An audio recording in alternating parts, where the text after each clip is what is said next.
Bos días a todos. Por poñer un pouco en contexto o que supón dispoñer dunha rede de vigilancia de vectores, quería facer unha referencia previa ao cambio climático.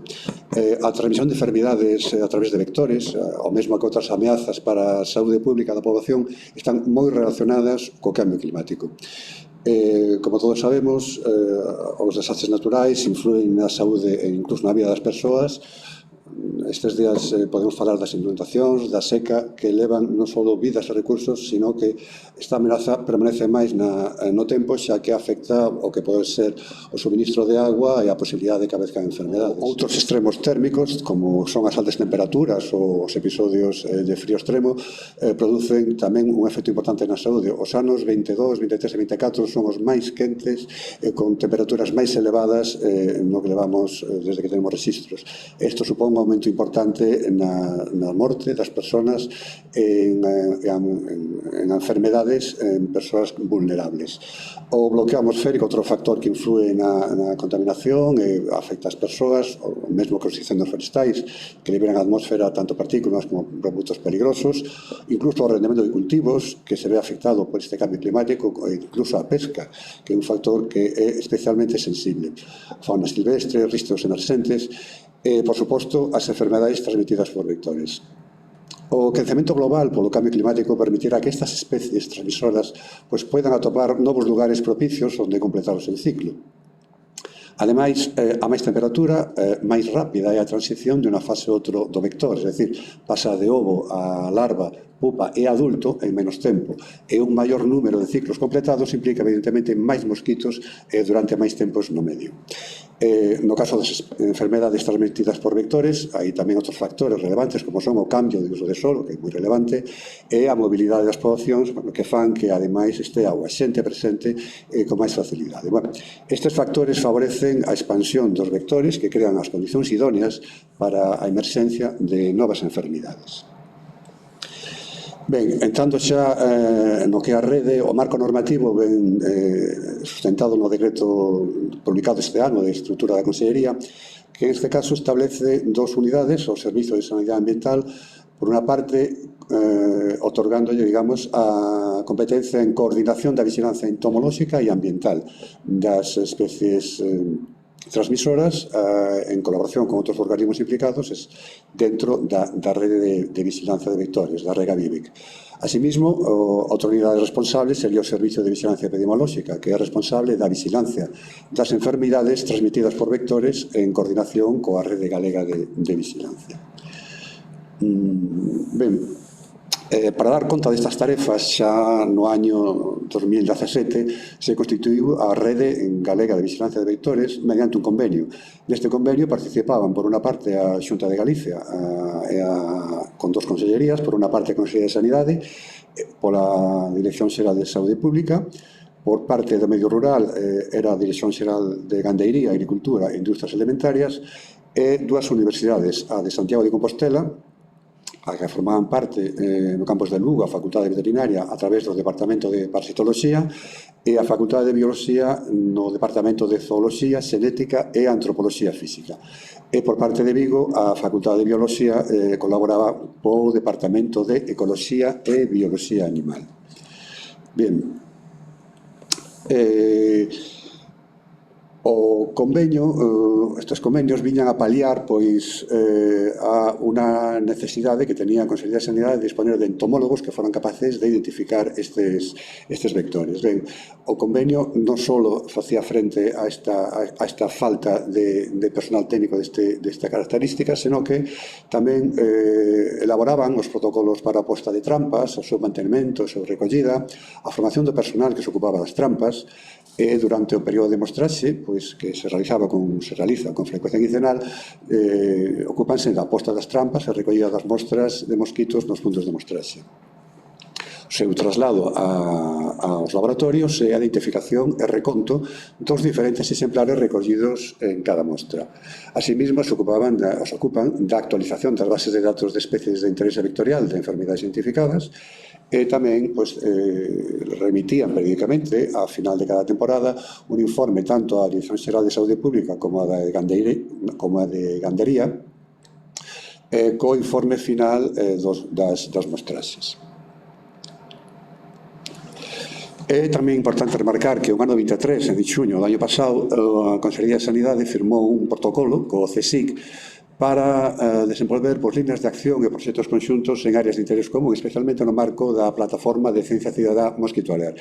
Esta plataforma que permite a población, no momento que identifica a presencia dun mosquito ou sente unha picada, comunicalo á rede. A rede recibe este mensaxe a través da app e, como dispón de personal entomólogos que hacen a identificación, os identifican e comunican ao remitente se é un mosquito tigre ou se trata dun mosquito común ou outra especie. Isto, como veremos despois, ten unha gran relevancia porque permite coñecer en tempo real a presencia de mosquito tigre, en este caso, en un territorio. Xa no que o mostraxe de dípteros, neste caso mosquito tigre, por exemplo, as mostraxes se fanse a través de dos tipos de trampas. As ovitrampas que recollen tanto ovos como larvas, que é a que se ve aí no medio da figura, e por outra parte se hace un mostraxe de adultos con unhas trampas Sentinel, que se llaman, que tienen unha serie de atraíntes, ben de luz ou un produto atraínte que leva os mosquitos a que se introduzcan na trampa. Os dípteros identificados pola Regavive con relevancia para a saúde humana e animal e o nivel de risco en Galiza se recollen nesta táboa. Vemos que hai varias familias, os musculícidos, no que están o Aedes albopictus, que é o transmisor mosquito tigre, que é o transmisor de dengue, chikungunya e zika.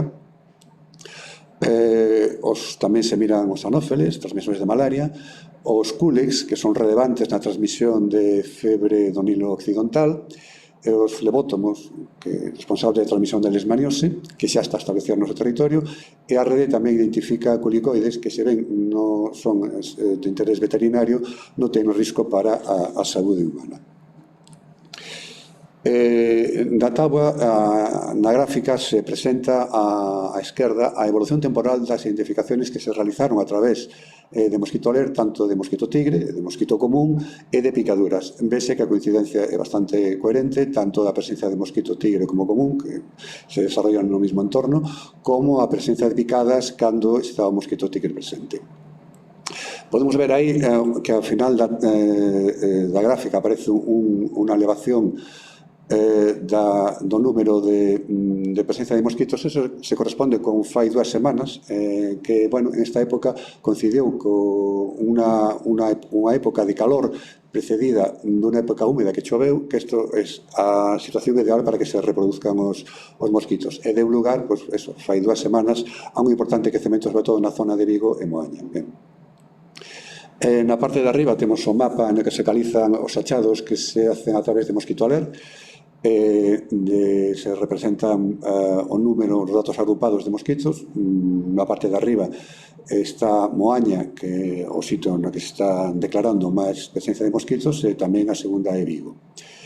E a día de hoxe os concellos nos que tenemos identificada a presencia de mosquitos son os que aparecen na táboa: Moaña, Vigo, Cangas, Vilanova e Redondela. E o día 31 de outubro, en Porriño, os entomólogos da rede fixeron un mostreo activo.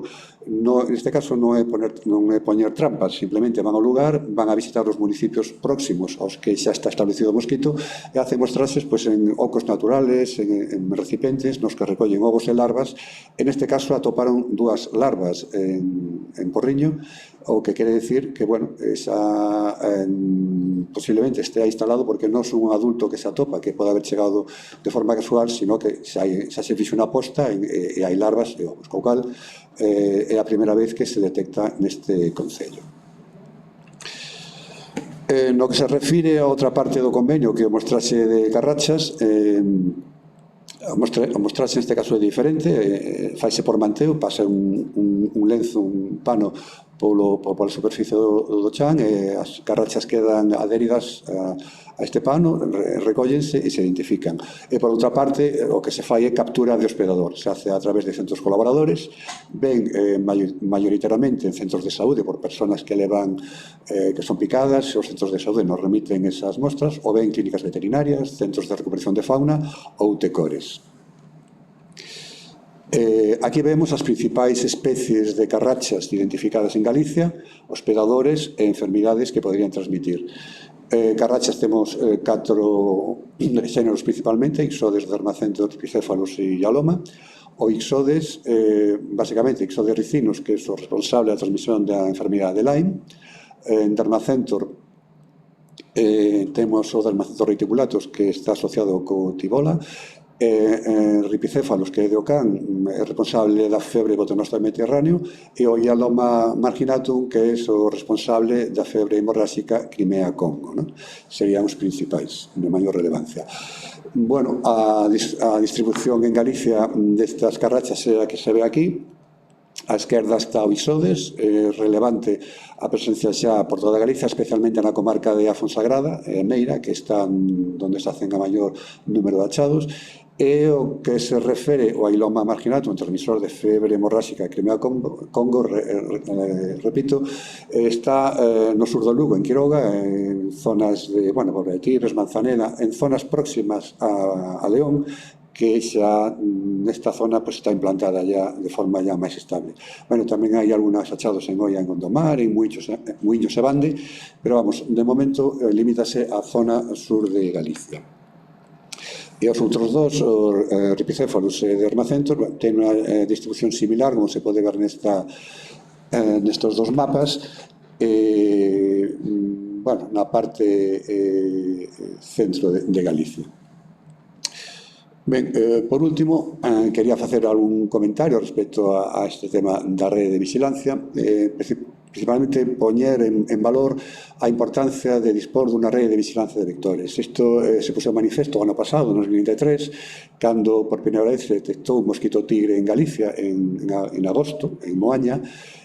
Foi a través da transmisión dunha persoa por mosquito aler que dixo que tiña mosquitos no seu xardín. Isto permitiu que nun plazo de 24 horas os entomólogos da rede puideran dirixirse á casa da persoa, hacerse cargo da mostra que tiña, poñer trampas no seu xardín e confirmar posteriormente a presencia de mosquito tigre xa en Moaña, en Galicia, por primeira vez. Bueno, isto é unha actuación que, digamos, inmediata, que non sería posible de non dispoñer desta rede. Por outra parte, considero que, sin olvidar as posibles sinerxias que se producen neste tema con outros organismos, convendría avanzar no mantenimento dunha rede estable e autosustentada na Consellería de Sanidade desta rede, non? Dispoñer de medios para mantener ao menos la forma básica da rede. Asimismo, hay que tener en cuenta la necesidad de adaptación da rede ás condiciones cambiantes que se producen. Es decir, estamos vendo que aparecen novas especies que antes non existían aquí e cando se están facendo mostraxe aparecen en sitios que antes non se mostraban. Es decir, exixe unha axilidade moi grande para ser capaces de mantener unha imaxe correcta de como está a comunidade autónoma respecto á situación de aparición deste tipo de especies transmisoras. Por último, pues, manter as existentes e incorporar novas sinerxias con outros organismos que nos permitan ter unha visión máis global da situación en aplicación do concepto tan manexado hoxe en día que é o de unha sola saúde. Ben, e con isto remato aquí esta pequena revisión do que é a rede. Como esta é unha presentación que está grabada, deixo aquí o meu contacto por se queredes facer algún comentario ou manifestar conformidade ou disconformidade co que se ten dito nesta presentación. Moitas gracias a todos.